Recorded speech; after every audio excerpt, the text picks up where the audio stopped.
Здравейте, финансови акули! Казвам се Цветислав Лазаров и съм тук отново, за да преведа сложния език на корпоративната джунгла на разбираем за вас език. Да започваме!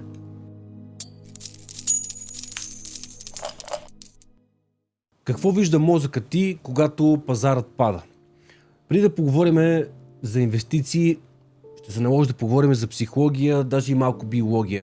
Това е момента, в който ние ползваме в нашия фронтален кортекс, който отговаря за висшите когнитивни функции в нашето тяло. Вторият режим, за който искам да си поговорим, е точно този инстинктивния, агресивния, бързия, този, който мисли за оцеляване. Този оцеляващ режим е момента, в който вашата амигдала буквално хайджаква или каза похищава, директно отвлича префронталния кортекс.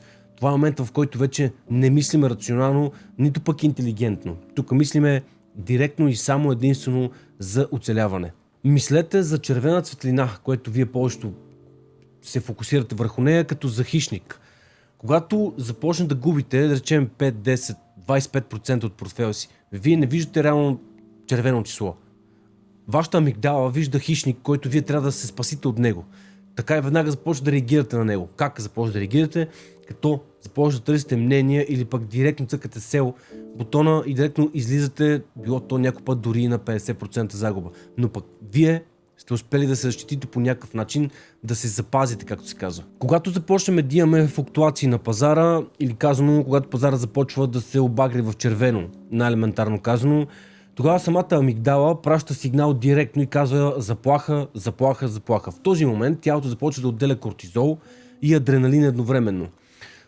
Естествено, сърдечната честота се повишава, дишането се ускорява, кръвта се пренасочва към мускулите за бягство или за борба, едно от двете. И най-критичното тук е, че фронталният кортекс, който е основна част от мозъка, който прави точно тези логически функции, корекции и аналитични методики в главата и причисляваме, точно той се изключва, ние не можем да го ползваме в тази ситуация. И така настъпват най-лошите моменти за нашия портфейл.